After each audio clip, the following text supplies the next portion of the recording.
اللہ پیدا کر کے مار کے چھوڑ نہیں دے گا کہ مٹیوں کے ختم، نا نا نا نا نا نا، یہ سب کچھ اللہ نے جو نظام بنایا ہے آزمائش کے لیے. آج لوگ تکبر کر رہے ہیں، فخر کر رہے ہیں، اللہ کے حکام کی دھجیاں اڑائی جا رہی ہیں، لیکن اللہ نے فرمایا تمتعوا، مزے اڑا لو. میں نے بتایا نا لبرل لوگ زیادہ مزے اڑاتے ہیں، بارش میں بغیر کپڑوں کے انجوائے کرتے ہیں. مولانا لوگ تو بیچارے تھوڑا کپڑوں کا خیال کر لیتے ہیں نا. تو اللہ فرماتے ہیں تمتعوا، بہت مزے اڑاؤ، شرابیں بھی پیو، زنا بھی کرو، حرام دوستی. جو شادی کی بات کرے اس پر تو بولو ہر وقت شادی شادی کرتا رہتا ہے ممبر پہ بیٹھ کے، لیکن زنا کرتے رہو بیٹھ کے، لڑکیوں سے حرام دوستیاں لگاتے رہو، یتیموں کا مال کھاتے رہو، بڑا بھائی چھوٹے بھائی کو وراثت نہ دے، انٹرنیٹ پر پوری پوری رات ننگی فلمیں دیکھتے رہو بیٹھ کے، لڑکیوں سے اسکائپ پہ ویڈیو چیٹنگ کرتے رہو. اللہ فرماتے ہیں تمتعوا، مزے اڑاؤ جتنے اڑا سکتے ہو. ان مصیرکم الی النار، آنا آگ کی طرف ہے، کیونکہ میں رب ہوں، میری سزا پھر میرے حساب سے ہوگی، تمہارے حساب سے نہیں ہوگی. وہ سزا مؤخر اس لیے کی ہے کہ بہت بڑی ہے، چھوٹی موٹی ہوتی تو اسی وقت 2 تھپڑ لگا کے چھوڑ دیتا.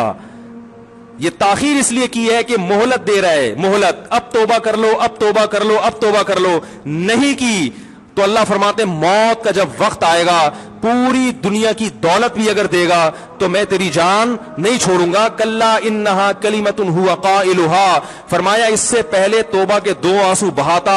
زمین اور آسمان نے اگر گناہوں سے زمین اور آسمان کے خلا کو بھر دیا ہے نا، وہ 2 آنسو آگ ٹھنڈا کرنے کے لیے کافی تھے. لیکن جب تم موت اپنی آنکھوں سے دیکھے گا، ساری دنیا کی دولت بھی خرچ کر دے گا، تو اللہ فرماتے ہیں توبہ کا کلمہ ایسا ہوگا، انہا کلمۃ ہوا قائلھا، ایک زبان سے نکلا ہوا کلمہ جو ہوا میں تحلیل ہو گیا. اللہ اپنے قانون میں بہت سخت ہے میرے بھائی.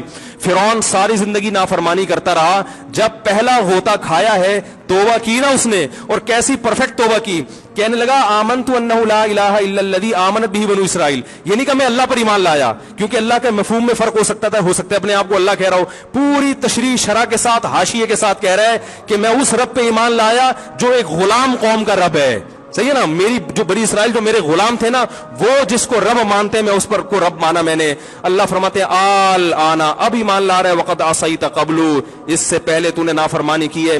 ایسا عبرت کا نشان بناؤں گا. فالیوم ننجیک ببدنک لتکون لمن خلفک آیا، تو مر جائے گا تیری باڈی سلامت رہے گی، آنے والے لوگ قیامت تک تیری باڈی کو دیکھ کر عبرت حاصل کرتے رہیں گے کہ یہ ہے جس نے زمین پر ایسی حکومت کی کہ اس کی حکومت کے کھوٹے زمین پہ گڑ گئے. آج کیسا عبرت کا نشان بنا ہوا ہے، کیسا پڑا ہوا ہے، مسالے لگا لگا کے تو اس کو محفوظ رکھا جا رہا ہے. اور اللہ فرماتے یہ تو اس کی باڈی ہے جو تمہیں نظر آ رہی ہے، اس پر گزر کیا رہی ہے ہم تمہیں بتاتے ہیں. النار، آگ ہے، یعرضون علیہا غدوا وعشیا، جس آگ پر صبح اور شام اس کو جلایا جاتا ہے. وَيَوْمَ تَقُومُ السَّاعَةُ، اور جب قیامت قائم ہوگی، ادخلوا آل فرعون اشد العذاب، اللہ فرمائیں گے کہ ہم حکم دیں گے فرشتوں کو کہ فرعون کو اس سے سخت عذاب میں ڈال دو.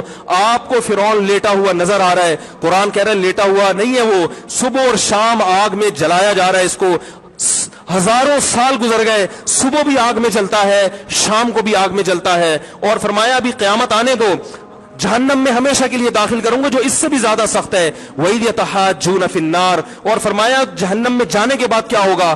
آپس میں ان کے مکالمے کو اللہ نے ذکر کیا ہے کہ جو فرعون کے ماتحت تھے وہ فرعون سے کہیں گے تیری اطاعت اور فرما برداری میں، تیری حکومت کی وجہ سے ہم نے موسیٰ کی بات نہیں مانی، اسے کمزور کہا. تو کہتا تھا موسیٰ کو بولنا نہیں آتا، موسیٰ کے پاس حکومت نہیں ہے، موسیٰ ہماری طرح پڑھا لکھا نہیں ہے، موسیٰ ہماری طرح براڈ مائنڈڈ نہیں ہے. ہم نے تیری دعوت کی وجہ سے موسیٰ کی بات کا انکار کیا، آج ہم آگ میں جل رہے ہیں. فَهَلْ أَنْتُمْ مُغْنُونَ عَنَّا نَصِيبًا مِّنَ النَّارِ، کیا ایک دن کے لیے تو ہم سے آگ کو دور کر سکتے ہو. تو وہ کہے گا کہ میں خود اس جہنم کی آگ میں جل رہا ہوں، میں تم سے آگ کو دور نہیں کر سکتا. اللہ فرماتے ہیں سب مل کے جہنم کے داروغ کے پاس جائیں گے. وقال الذين في النار لخزنة جهنم ادعوا ربكم، کہ فرشتوں سے کہیں گے تم اللہ سے دعا کرو کہ کچھ عذاب میں تخفیف ہو جائے، کچھ مہلت مل جائے. تو فرشتے جواب میں کہیں گے کہ کیا تمہارے پاس ڈرانے والا نہیں آیا تھا؟ موسیٰ کلیم اللہ جس سے اللہ کوہ طور پہ ہم کلام ہوا کرتا تھا، اس نے تمہیں ڈرایا نہیں تھا کہ تم اللہ کی نافرمانی چھوڑ دو؟ کہیں گے قالوا بلا، وہ کہیں گے ضرور. اللہ فرمائیں گے پھر اعلان ہوگا فدعوا وما دعاء الکافرین الا فی ضلال، فرشتے کہیں گے اللہ نے ہم پر پابندی لگائی ہے تمہاری سفارش کرنے پر، تم خود اللہ کو پکارو. اللہ فرماتے آج ان کی پکار بیکار جائے گی، کوئی اسے سننے والا نہیں ہوگا. دیکھو جب تک جسم میں روح ہے، ایک دفعہ انسان توبہ کے آنسو بہا دے، ایک ایک دفعہ اللہ سے کہہ دے کہ اے اللہ مجھ سے جو جرم ہوا, اگر کسی نے زنا کیا ہے ایک دفعہ کہہ دے اے اللہ آئندہ نہیں کروں گا. اگر کسی نے شراب پی ہے ایک دفعہ کہہ دے کہ اے اللہ آئندہ نہیں پیوں گا. اگر کسی نے اپنے والدین کو ستایا ہے ایک دفعہ کہہ دے اے اللہ آئندہ نہیں ستاؤں گا. اگر کسی نے وراثت کھائی ہے ایک دفعہ کہہ دے اللہ حق واپس کروں گا, آئندہ کسی کا حق نہیں دباؤں گا. اگر کسی نے انٹرنیٹ پر بیہودہ فحش فلمیں دیکھی ہیں ایک دفعہ کہہ دے اللہ دیکھ چکا آئندہ بولو بھائی نہیں دیکھوں گا. اللہ فرماتے ہیں اس کے کہنے میں تاخیر ہو سکتی ہے. وَمَن يَعْمَلْ سُوءًا أَوْ يَظْلِمْ نَفْسَهُ ثُمَّ يَسْتَغْفِرِ اللَّهَ یجد اللہ غفور الرحیم. کہ ایسا ہی بڑا سے بڑا جرم کر لے اس کے بعد جب اللہ سے توبہ کرے گا بشرطے کہ روح جسم کے اندر موجود ہو, اللہ فرماتے ہیں یجد اللہ غفور الرحیم. اللہ صرف گناہ کو معاف نہیں کرے گا بلکہ یہ اللہ کو غفور اور رحیم پائے گا. غفور بھی پائے گا, پانے کا مطلب ہے محسوس کرے گا کہ اللہ نے اس کے جرم کو معاف کر دیا ہے, اور رحیم بھی پائے گا کہ مزید رحمتیں بھی کر رہا ہے. یہ اس وقت تک اللہ کی طرف سے بھائی پیکیج ہے جب تک روح جسم کے اندر موجود ہے, کیونکہ غیب کا معاملہ ہے. جب اس روح اور جسم کا رشتہ کمزور ہو گیا ایڑیاں رگڑتے رہو گے لیکن اللہ توبہ قبول کرنے کے لیے تیار نہیں ہوگا.